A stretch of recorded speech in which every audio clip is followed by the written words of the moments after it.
Richie, can you bring up the first slide?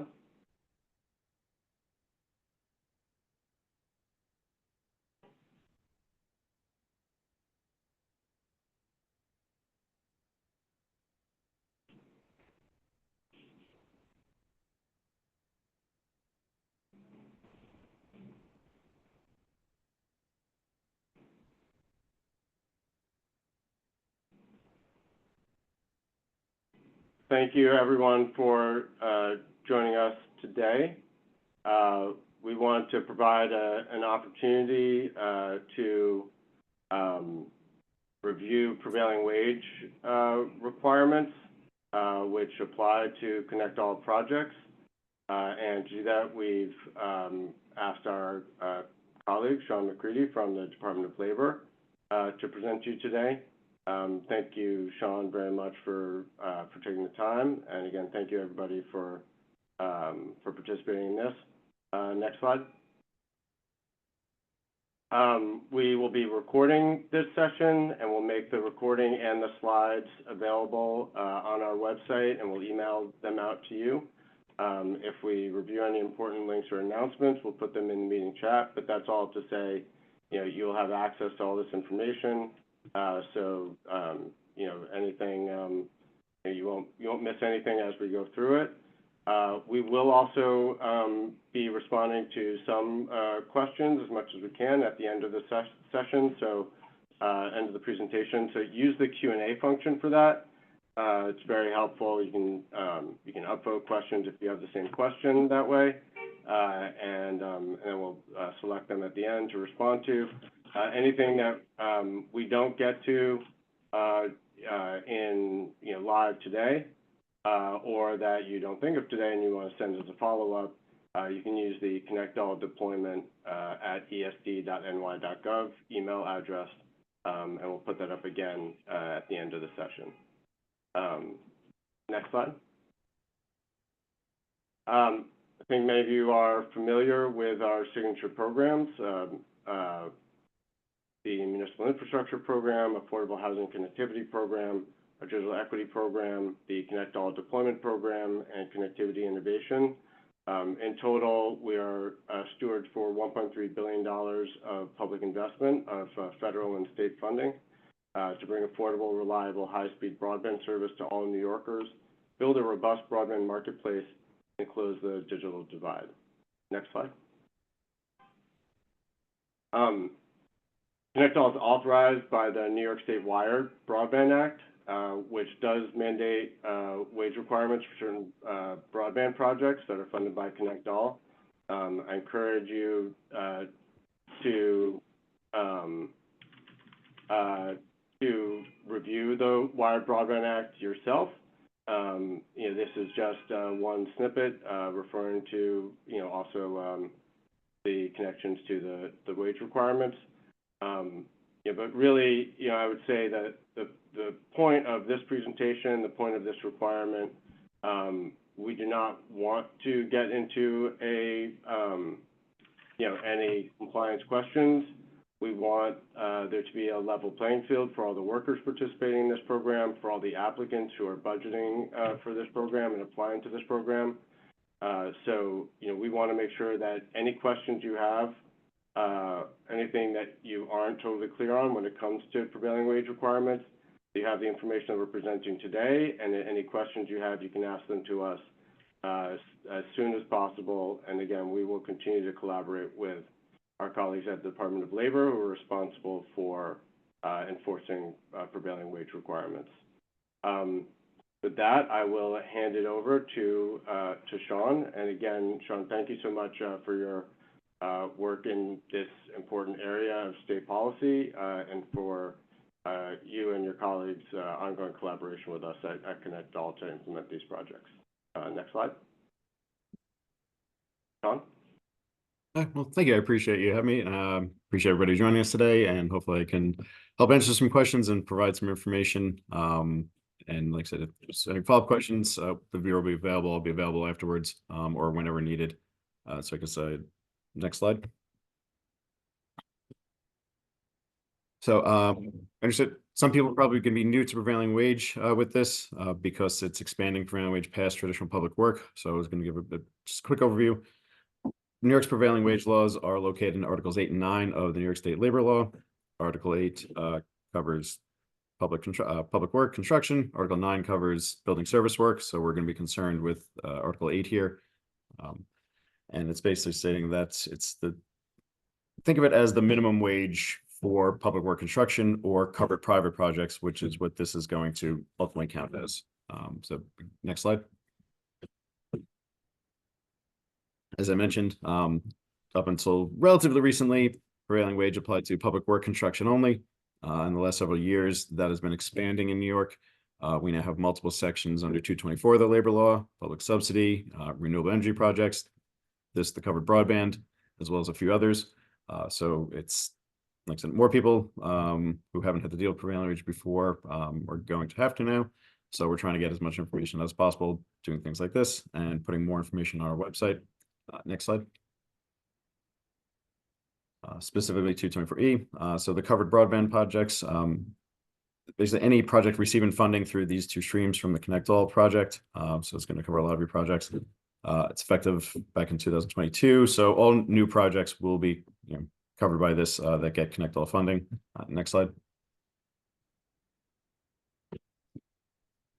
And in a broad sense, no pun intended, broadband service, it's defined in the statute. We're going to explain it to many of you, but there's the main point of this is there's no funding threshold for this. So it's any project of any size that receives any funding through these ConnectALL streams will be subject to prevailing wage, whether it's somehow a $2,500 project or a $2.5 million project. It doesn't matter. Next slide. And I just want to make a couple of other points regarding prevailing wage, just in case you have a project going on and it ultimately doesn't receive ConnectALL funding, or you have other projects going on. I figured I'd take this opportunity just to expand on that a little bit. Some of the other expansions, the roadway excavation law, which could end up covering broadband projects. So even if your project or you do a project in the future that does not receive ConnectALL funding and it's not a public work project, it could actually still be covered by prevailing wage. So I just wanted to cover that briefly. So there's the Roadway Excavation Quality Assurance Act. Basically any utility project that requires opening up a roadway and pulling a permit to do it. At the moment, it would apply to broadband being installed in ground. If there's no opening the roadway, so basically if you're running a new fiber optic cable on existing poles, no new poles, no disturbance of the road whatsoever, it wouldn't be covered. Next slide. I think I jumped ahead a little quickly, but there's also the public subsidy law. So if the project's over $5 million and it's receiving public funding, not necessarily ConnectALL, that equates to 30% of the project's total budget. That could also be covered by prevailing wage. And it could also be traditional public work. We've seen recently a number of municipalities, localities, number of counties collectively together doing broadband projects for their population. That's government funded, state funded, led by the state and for public benefit. So those will actually be covered. That sometimes gets lost. Next slide. And getting into more of what we have to worry about with the the ConnectALL coverage. What to know about the prevailing wage? It's set annually. So every July 1st, a new prevailing wage schedule is published, and that covers the following year all the way up to June 30th of the next year. As far as public work projects go, these schedules have to be included in the contract. It has to be posted on the job site.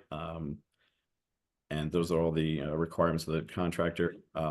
Those would be presumably requirements here. And I'll get into some of the distinctions between public work and these covered projects. Next slide. So first, just for those who haven't seen one before, this is generally what a prevailing wage schedule looks like in New York. We are in the process of modernizing our system. In the next few years, this may have a new look to it, looking at ways to make it more easily accessible and find the rates that people need. For now, It's accessible through our website. You, I think I have the link at the end, but basically if you just Google DOL Public Work, it'll bring you to our page. And you scroll down a little bit, it has a section for the wage schedules, Article 8, Article 9. You can click on the 8 and you just enter the county you want, and it'll display, all the rates for that county.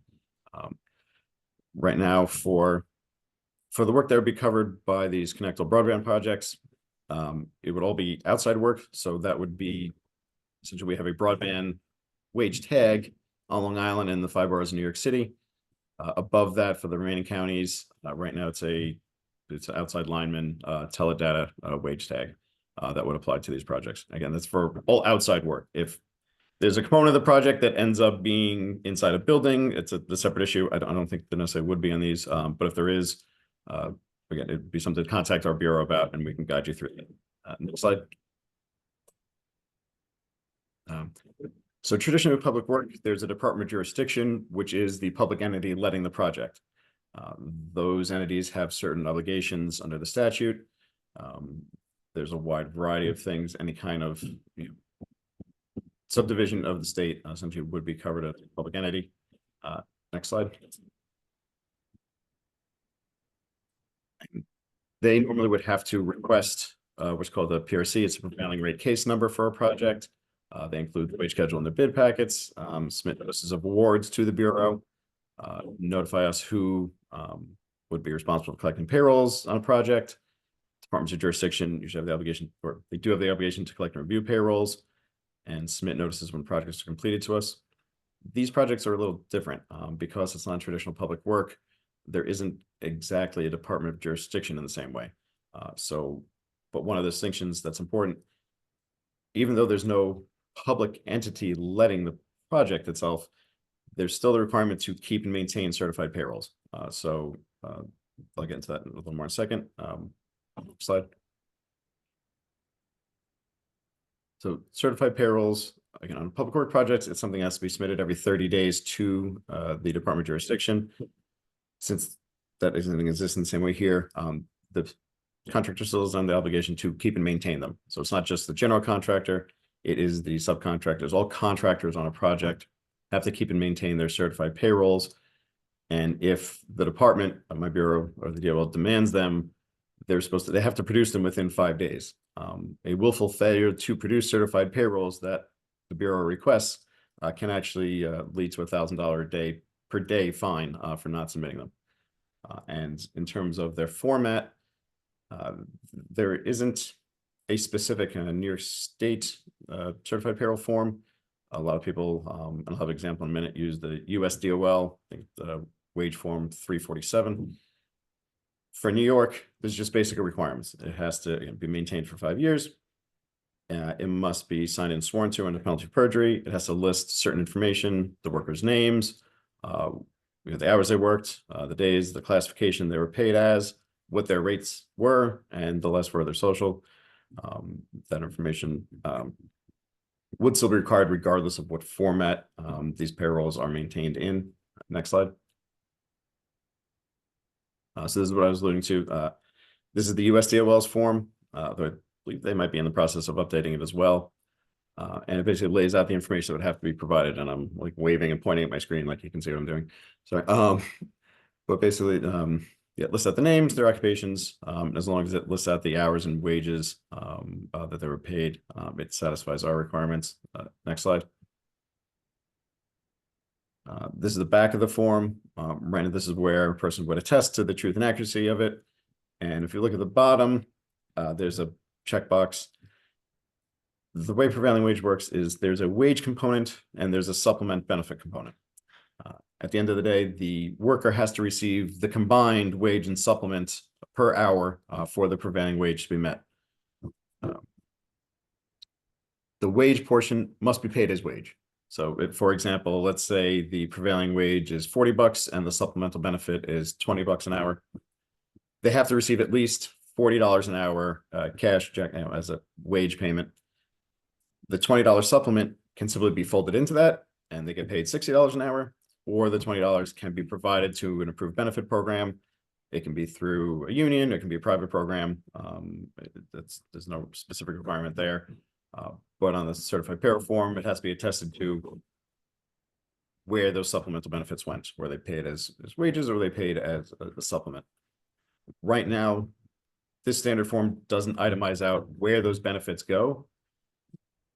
The USDOL, I believe, is in the process of updating the form to require more information about that. New York DOL, we are in the process of creating an online certified payroll submission system.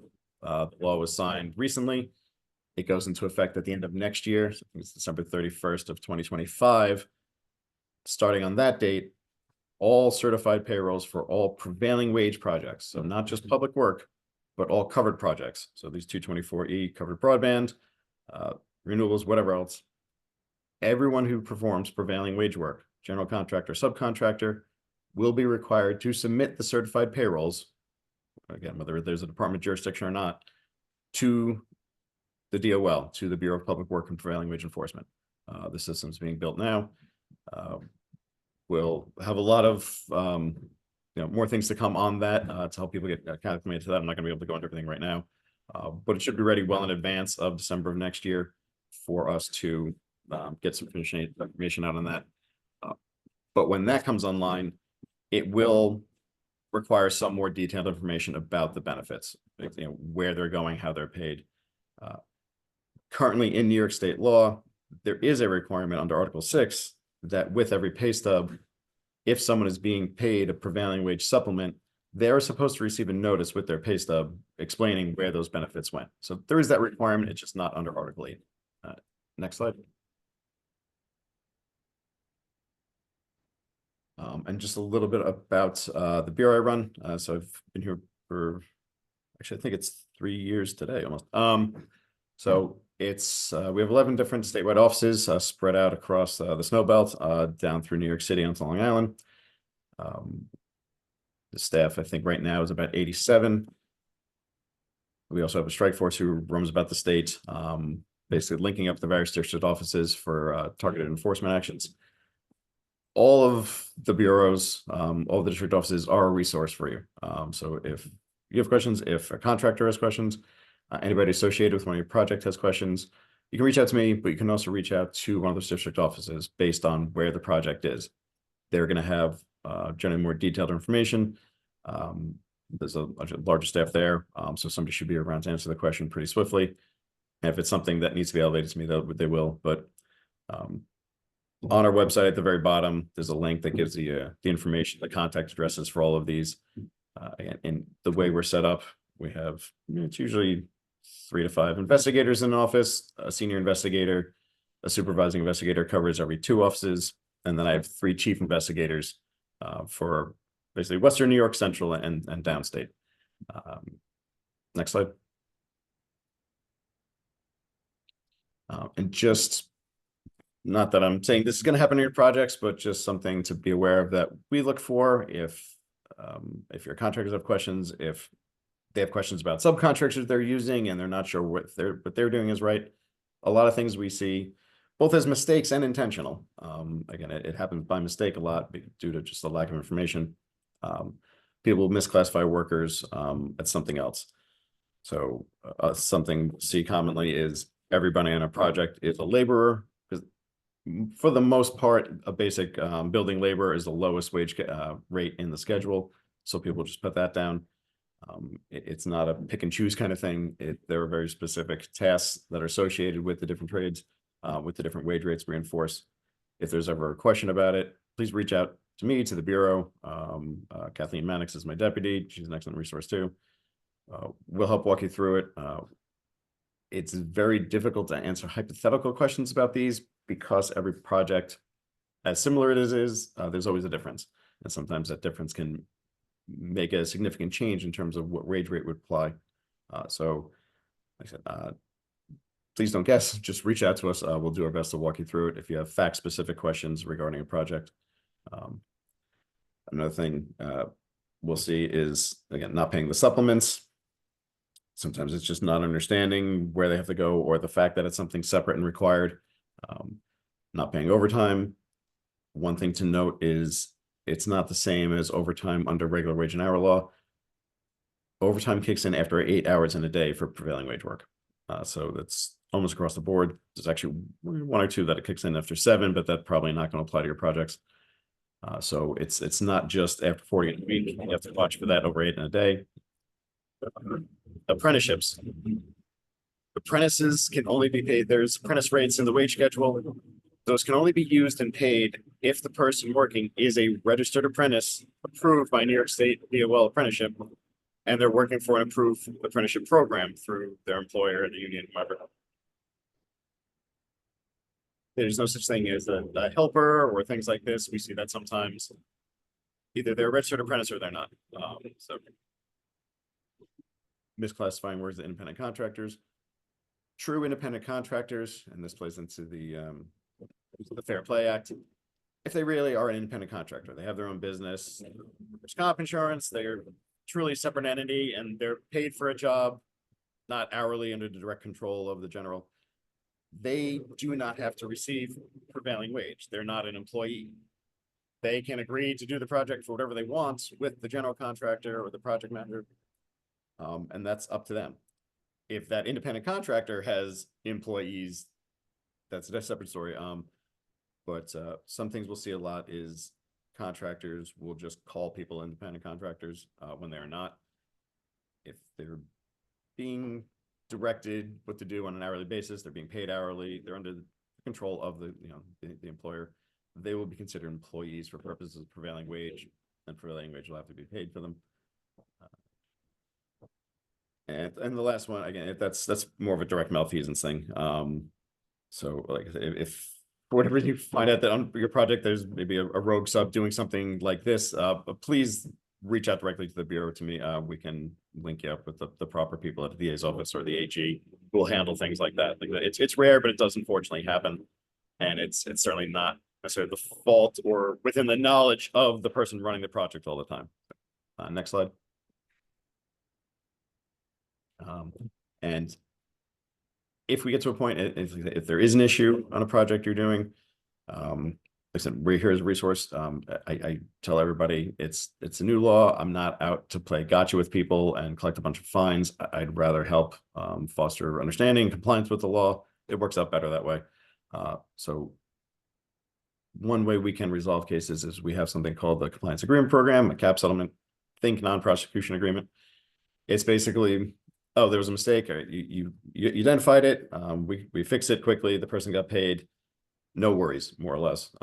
It's kind of a one-time thing for genuine mistakes. If we can get the wages fixed, there's no official finding of willfulness or non-willfulness at all. If that, that's usually a one bite of the apple kind of thing. If there's a bigger problem or if it's a contractor who's had issues in the past, we can do a full case investigation. It can result in either a willful or non-willful violation.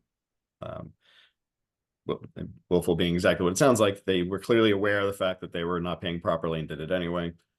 Non-willful being it's, it was still wrong, but it was a mistake. It still has to be fixed. It's still a violation, but it wasn't intentional. And if we can't resolve the matter at the Bureau level, it can be referred to our counsel's office for adjudication. Next slide. And for debarments, if a contractor receives 2 willful violations in a period of 6 years, they'll be debarred from bidding or working on public work projects for the next 5 years. There are other things that can cause a debarment to kick in. 1 willful violation, certain felony charges, second offenses in the Fair Play Act. There are 1-year debarments if you have certain violations of workers' comp. Let's think I'll expand on this more in a minute. Next slide. Right, the registry. So starting at the end of this year, December 30th, all contractors who do prevailing wage work in New York State will have to be registered with the Bureau of Public Work and Prevailing Wage Enforcement. The system is ready to go live soon. It's been built, it's been tested. We're finalizing our guidance for it. That'll also appear on our website. If you go to the Bureau of Public Works website, it's been redesigned in recent months. Right at the top now, there's a whole section of enforcement guidance with a few just boxes of headers. Broadband is or will be one of them already. And there's information there. There's information about the registry and that certified payroll submission system I mentioned. That'll be updated soon. But in short, for any project that's commenced after the new year, so if there's a project already ongoing before the new year, the contractor doesn't have to get registered for it. But for all new projects that commence next year, they'll have to register. It's a $200 fee to register, and it's a 2-year registration period. It's reduced to $100 for MBWE companies. And it'll basically ask certain information, the FEIN number, workers' comp proof, things like that. We have a whole team at the Bureau dedicated to reviewing these applications. We're trying to get out within 10 business days the final completed certification. Contractors will receive a little PDF of a certificate signed by the commissioner. You are hereby registered and certified to do prevailing wage work.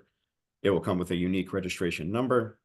That number will be in the format of the year. So 24 dash, then it'll be 5 randomly generated numbers or letters, and then -CR for contractor registry. So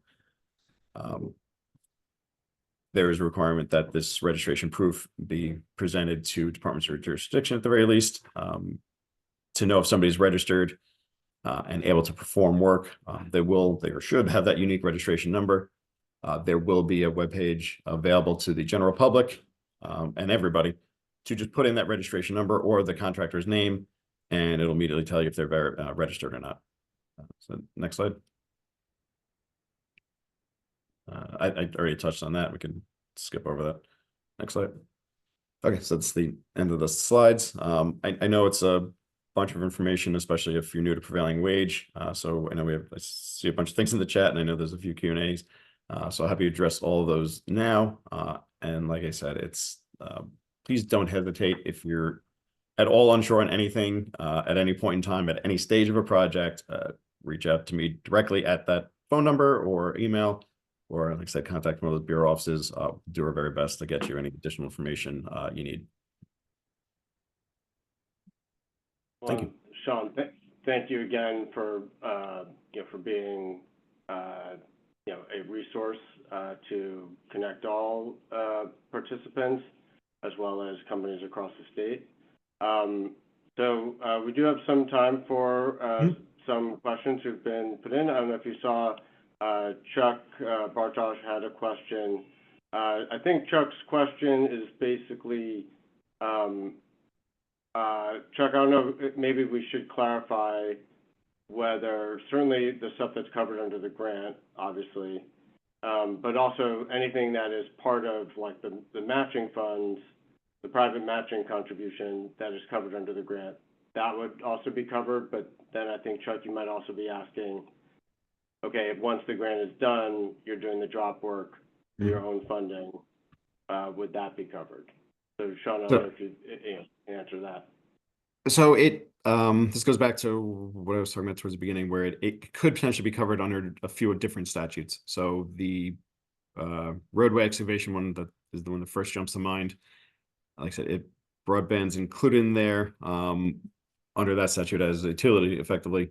So if that final connection requires opening the actual roadway or right of way in order to get to the private property, then that portion of it could still be covered by prevailing wage.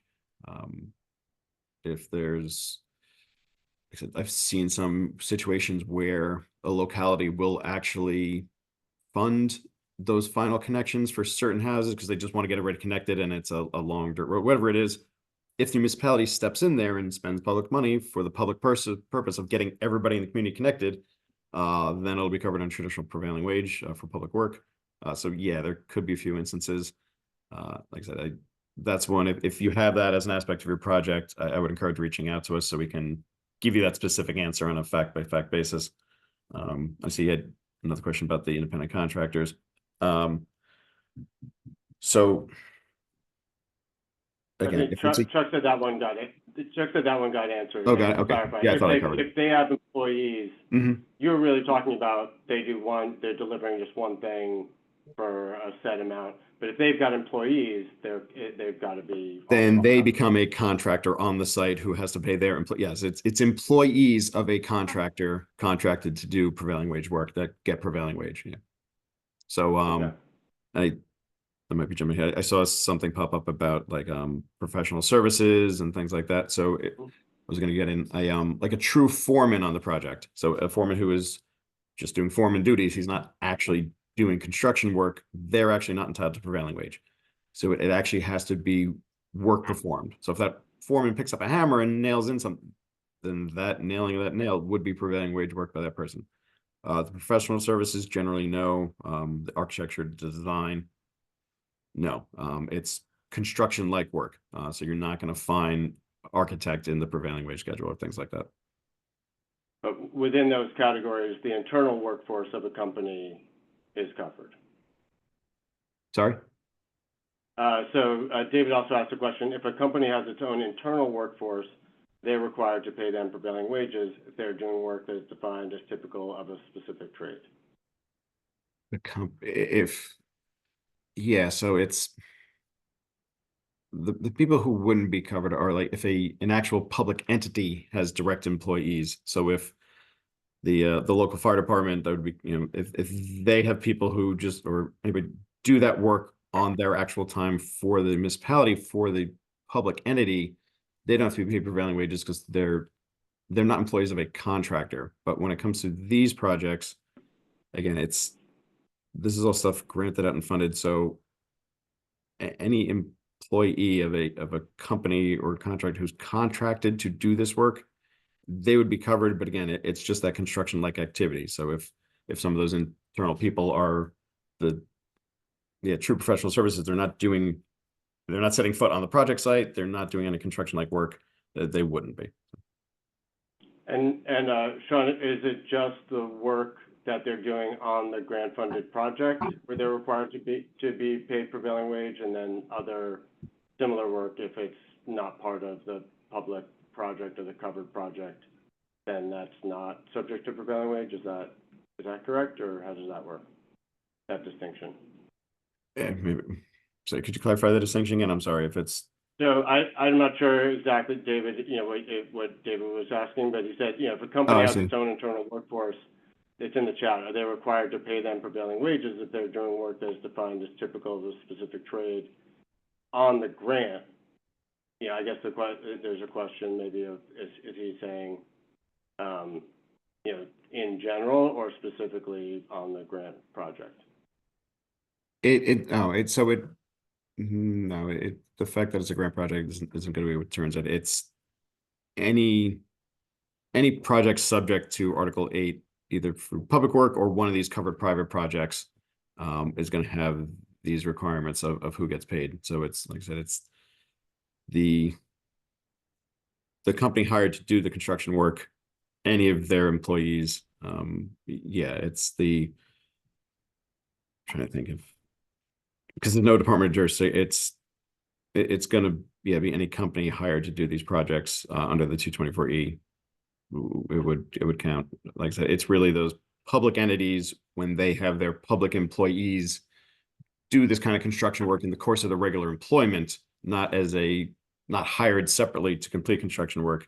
That's where it wouldn't apply. So. Thank you.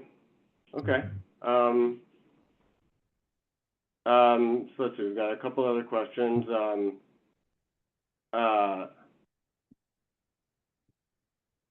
The union one? So if the contractor for the project has employees who are members of a local union, does the project need to still request a PRC report and provide it to the contractor?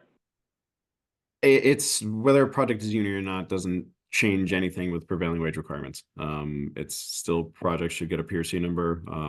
We have numbers that are specially designated for these covered private projects. It just helps everybody track it and make sure it's being completed properly. Especially once the certified payroll submission system kicks in at the end of next year, then there's not really going to be a way around needing that information. But no, the union thing, typically on a union project, it's the supplements are going to go through the union fund. So that's usually the big difference. The one thing I will say, it's usually union projects that have the project labor agreements. For a project labor agreement, if a project that gets ConnectALL funding has a PLA, it does change things a little bit. I think this bureau specifically divested of jurisdiction on pretty much all of these 224 sections. If there's a project labor agreement in place, the bureau loses jurisdiction. So it's just that project labor agreement will cover the terms of it, will cover the project. On traditional public works, the bureau does have jurisdiction on a PLA, but we take kind of a deferential approach. Otherwise, there's not much point in doing it.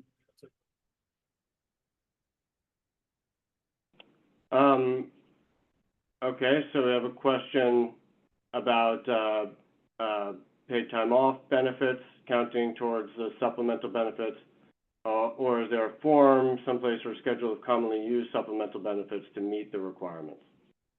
We have a FAQ that touches on it on our webpage.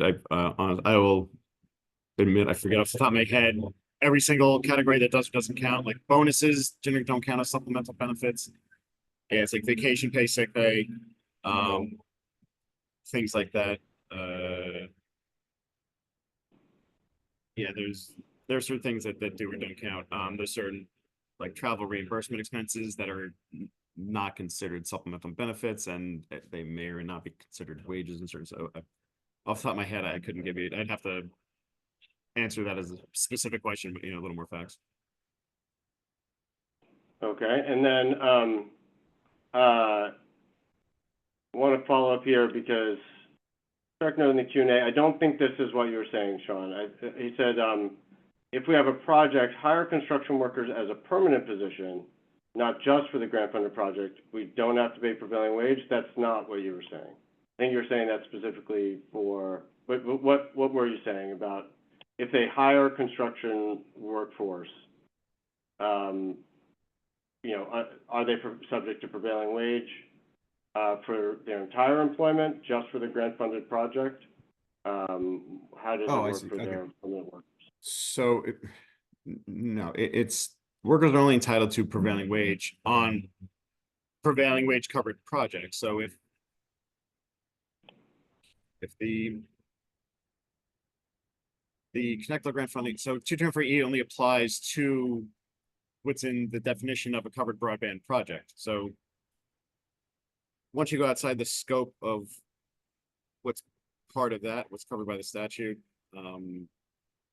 no, like I said, you have to worry about, could another law that, triggers prevailing wage be triggered by the rest of the project? But if there's a wholly private component to the project, that my bureau doesn't have jurisdiction on, or there's no other prevailing wage requirement of the statute, then it is possible for part of a project to not be subject to it. Like I said, that work on the private, if you're continuing on and you're doing actual house hookups on private property, that's not part of the funded project, then it's not, there could be a distinction there. So it's possible. Okay, and again, if you've got specific project questions, or it's not totally clear, please follow up. And Sean, as you develop the additional reporting systems and online reporting systems, we will continue to connect people to your education resources on that. Jim's question: as a service provider, we are considered the subrecipient of the county government who's receiving the grant. So are we considered to be a contractor? And for our employees who do prevailing wage type work, we do have to pay them prevailing wage. Do you want to answer that?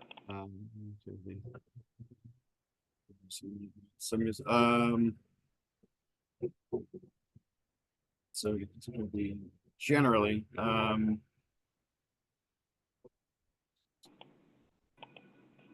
I'm just reading the question too.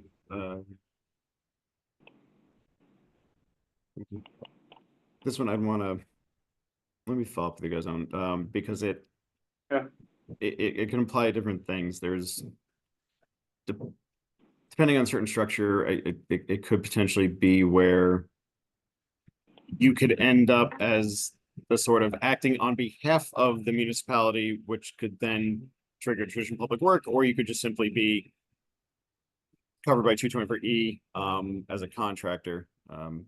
So Jim, if you want, we can like, I'm gonna have a more detailed conversation about it. Then I could always form a coherent answer that I could put out and you guys could follow up with everybody on. Okay, and again, when in doubt, seek guidance from Sean's department at DOL. We will follow up to answer your question, Tim. When does ConnectALL intend to obtain wage determinations from DOL for the project areas and provide them to bidders for use in bidding? So we'll follow up on that, Sean. The question is about different geographies, and our project areas will indicate the geographies of where we're going to be looking for proposals on our upcoming program. And I believe Tim wants us to get the wage determinations for all those geographies so that everybody has access to that same information in developing their proposals. All right. But yeah, you can, like I said, you can go onto our site right now and click on the wage schedule Article 8 and just put in the county where your project's going to be, and it will pop out the current wage rates for that county. So you'd be able to go right to, like I said, lineman teledata for the most part is the one be the barometer. New York City, Long Island, there's the broadband tag. But it's right there, the current wage schedule through the end of next June. I saw another one came in. Who sets the supplemental benefit for workers not working under a labor contract? So the supplemental amounts in the wage schedule also. So it lists the wage component and it lists what the supplement is. Those are all, well, with an asterisk. Those are generally derived from union CBAs. So basically the Bureau reviews those at each April, May, June, and then we post the new wage rates. They come from the union CBAs, and so that's where the drive. If there isn't a union CBA that would cover that type of work in that area or a sufficient amount of that work, we would refer to research and statistics to come up with the average wage rate and supplement is that for the. But regardless, wherever we got a CBA or research and statistics, the wage rates will be posted in the schedule. That's good for that year period. So the wage rate and the supplement is right there in the schedule. And again, those are effectively the minimum wages for this work, for the covered prevailing wage.